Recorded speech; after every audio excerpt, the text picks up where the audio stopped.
The Bitcoin market, of course, continues to struggle a little bit. We'll take a look at how this may play out in terms of bullish trends or bearish trends. Going forward, we'll take a look at the ETH, also give you a handful of altcoins. You guys don't want to miss it. My name is Paul Barron. Welcome back into TechPath.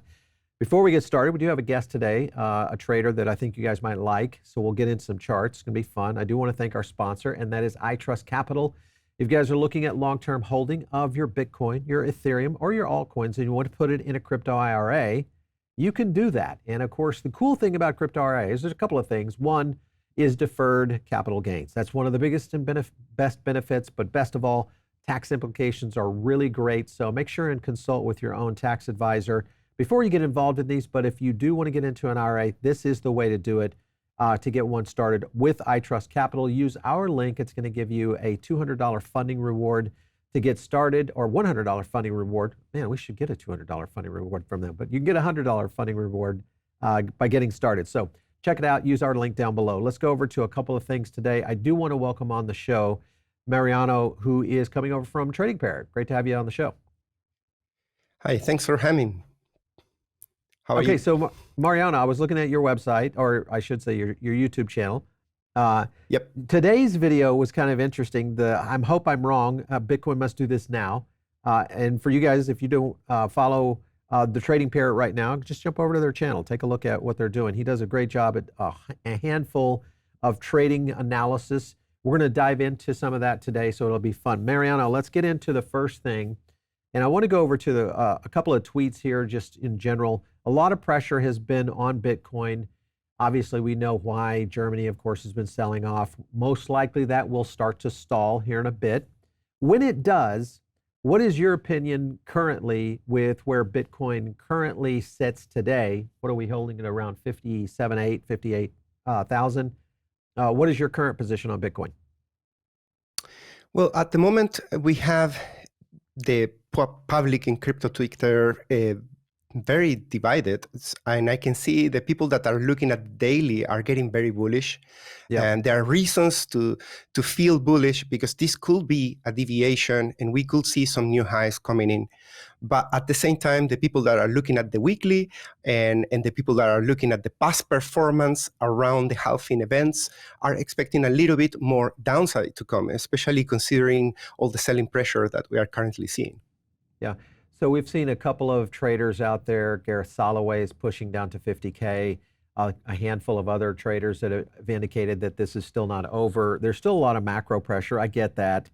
I was also checking your Twitter account, and you had a statement in here that I thought was interesting. When Germany finishes selling, imagine, NASDAQ, the S&P 500, could come down hard. Why do you think that we would see an S&P sell-off based on Germany selling their Bitcoin? What's your theory there?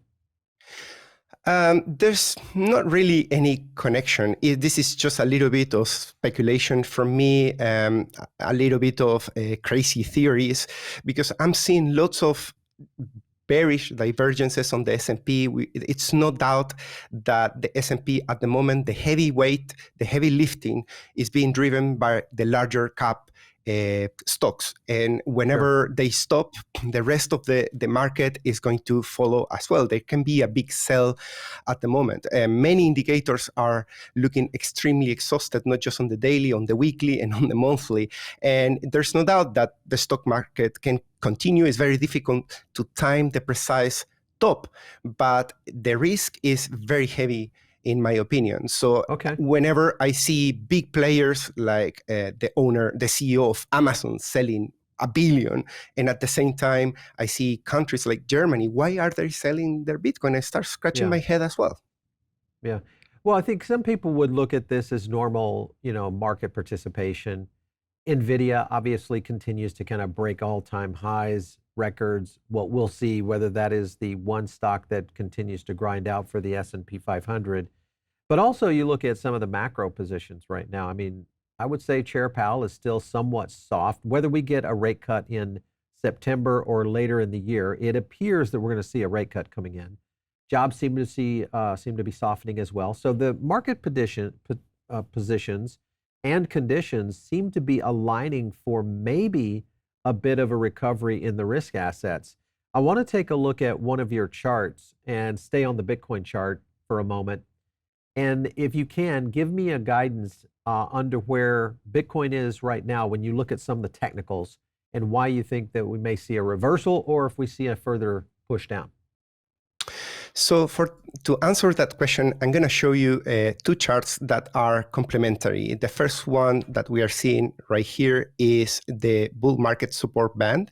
Yep. Specifically today, I focus on these descending broadening wedges that are fascinating. It's incredible how history doesn't look the same all the time, but it actually rhymes.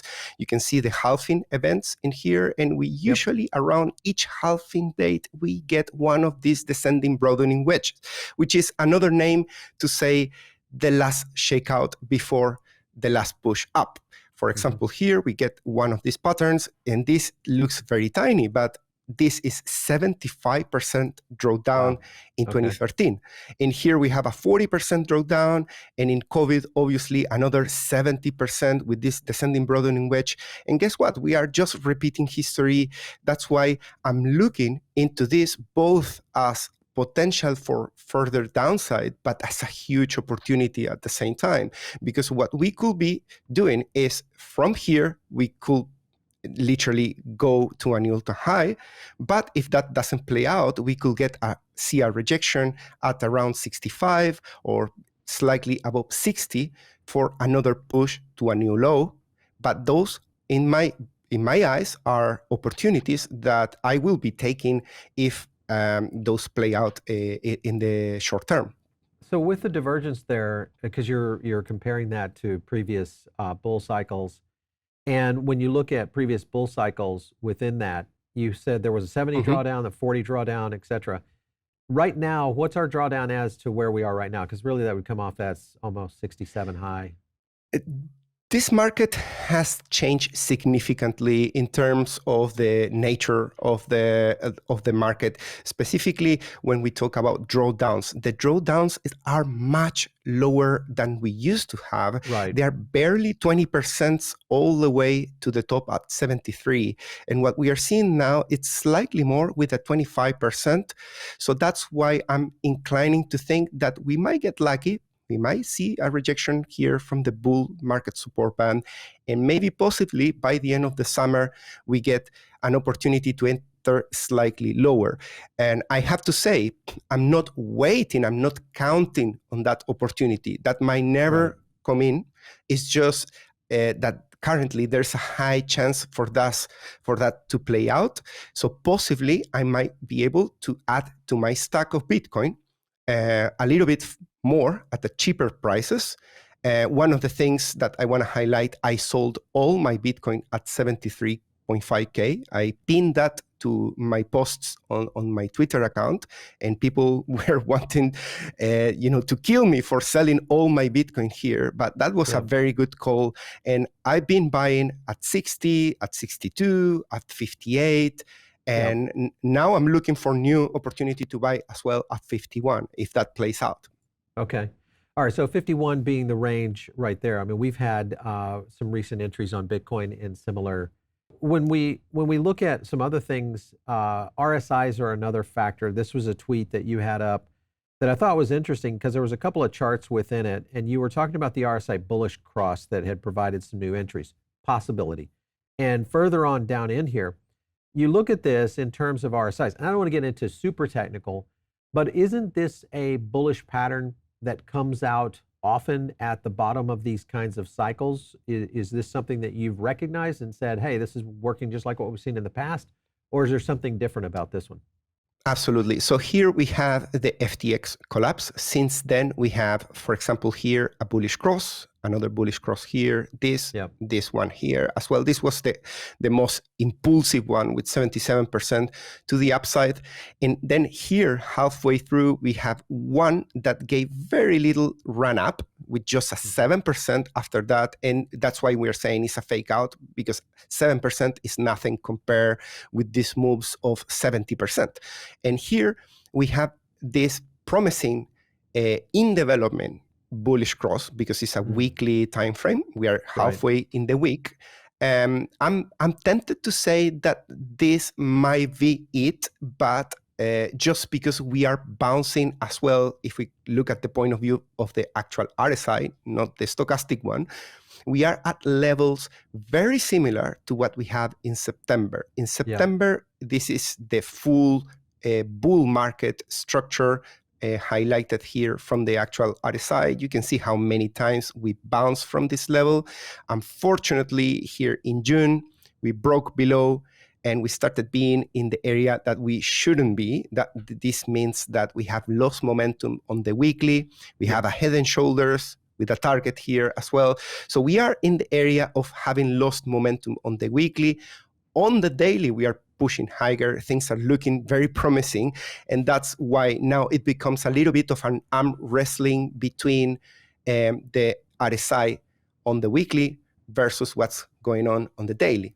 Yeah, I like that chart because there are some interesting comparisons there with these RSIs, and it's an area that we've had some traders identify before as well. You had a tweet talking about hash ribbons that also looked wide open, and explain to me why this particular scenario could play out in the same.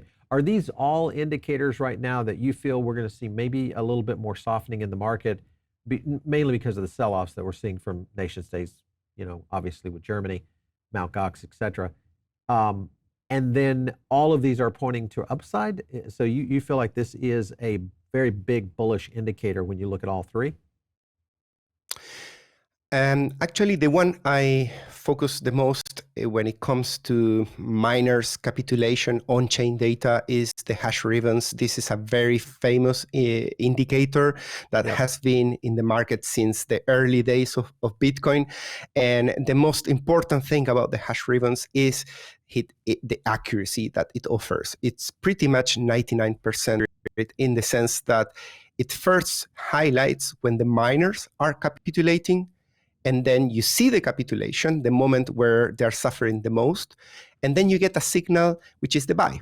After the buy, typically, you see either a small drawdown, a period of drawdown. That's the lowest likely scenario. But most of the time, you see immediately some relief or big upside, especially when you are in a bull market. Okay. All right. Well, I think it makes sense with the indicators that we've seen. And of course, this kind of plays into more of the supply side. Obviously, that'll weigh out based on what we're going to see with inflows on ETFs, as well as how some of these nation states continue to dispose of their Bitcoin. All right. So I want to jump over to Ethereum now. And because with ETH, many people would kind of consider, because there's a lot of people that are trying to weigh out that position right now, much like you, maybe they exited Bitcoin in the 68 to 73 range and are now in a position to reposition in another asset or back into Bitcoin. And if you look at Ethereum and some of the charts that are out there, this is one that I thought was intriguing. This is the Bitcoin chart pre-ETF, and then the ETH chart also pre-ETF. So you have those kind of pink ranges right there. And then the potential trajectory for Ethereum, this particular trader is calling it for up around 7,500. That's a little crazy, but hey, could happen. Well, you never know. What is your position on Ethereum right now based on what you're seeing with possibly pent-up buying for the ETFs? Yes, for Ethereum, I would like to show you this chart on the weekly of the Ethereum BTC pair that I've been for a long time in my channel since August 2022.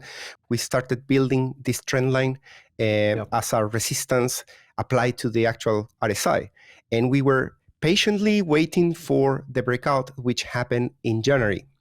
In January, we saw this breakout. We have two retests here.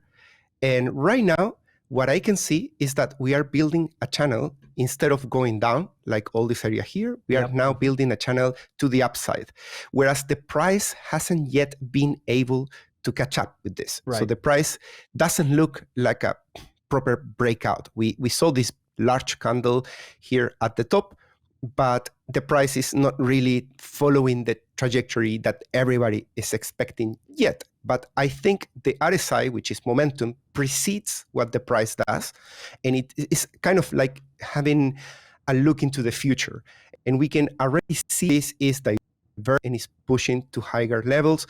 This coincidentally started with the expectation of the ETF, then with the approval, and now continues going higher as we are in the final weeks of this ETF going live. So I think this is extremely promising, and it's not just promising for Ethereum, but also for all the altcoins. And if you allow me to show you one more chart, this is Ethereum on the daily, and this is my preferred setup for a breakout. On the daily, seeing this resistance on the RSI.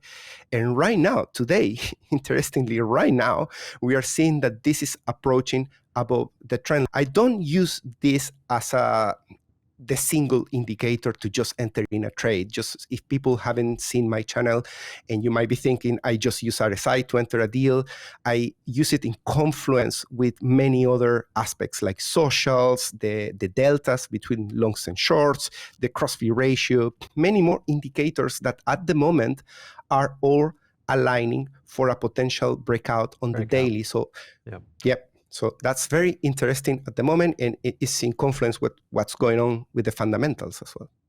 Yeah, I think you look at availability in terms of supply. There's a couple of things you could look at here in comparison to, say, Bitcoin. Right now, about 10% of total ETH supply is currently on exchanges. So that's fairly low in comparison to Bitcoin supply on exchanges right now at about 15%. So ETH has been falling in terms of availability. So we could see a little bit of pressure here on availability of the asset should a breakout take off. And of course, that would only mean more upside for a particular breakout on Bitcoin, or excuse me, on Ethereum. So that's a good one, I think, overall. If you were playing both of these charts, because this is another one, this is the performance comparison. ETH essentially has been performing almost equivalent with that of Bitcoin, and this is on the year to date, with exception. Bitcoin has had a big run up off of the ETF. ETH has not. So could this be the era of Ethereum going forward? What are your thoughts? I think so. And at the moment, I think Ethereum has been, it had a little bit of a run, actually, but it's sold out with the correction of Bitcoin. So usually Bitcoin needs to respect the king. The king is Bitcoin. If Bitcoin is coming down strong, then even if there's an ETF, the price of Ethereum was very resilient, but at some point it had to give up and it came back to where it came from. But I think the momentum on Ethereum is telling us something. It's telling us that we are about to go into that breakout. And I usually pay a lot of attention to that breakout because that gives us the last cherry on top of the cake to take the best golden deal. Yeah. Well, because that's everybody's kind of playing this right now as to where and what asset should you play in terms of best gains for return on money. And this is in reference to, I won't call it trading because this is most of our audience are more longer term investors. I'm not saying they're setting on ETH or Bitcoin for a decade or 2 decades. They're looking at maybe a 12-month to 18-month cycle within an investment period. And then they're moving assets around. They go into other asset markets during the bear market, and then they start buying back in, and the cycle repeats itself. If you look at that kind of investment structure, and you compare this to some of the other altcoins that are out there, let's say Solana, you've got ETH and Solana right now, because a lot of people are looking at this, ETH, Sol, buy both, look at Sol as a potential opportunity. How would you play this right now between an Ethereum and or a Solana investment today based on these charts? Solana at the moment is also very promising because there's the expectation of a potential ETF coming. So that is exactly the place where we want to be. We see a lot of activity in Solana in the blockchain as well. And from the point of view of the technicals, it's also incredible how resilient it has been during this recent sell of Bitcoin. So at the moment, I'm a holder of Solana and I'm holding strong. I'm looking to add more. I had a few very good entries when there was the big crash to 56. And I'm planning to continue holding at least until we see that breakout on Ethereum. Usually the flow of money goes first from BTC into top market cap, and then it starts flowing into lower caps little by little, as long as BTC remains is healthy. holding. So If it's holding. If you like this video, make sure and like and subscribe to the channel and check out the next video right here.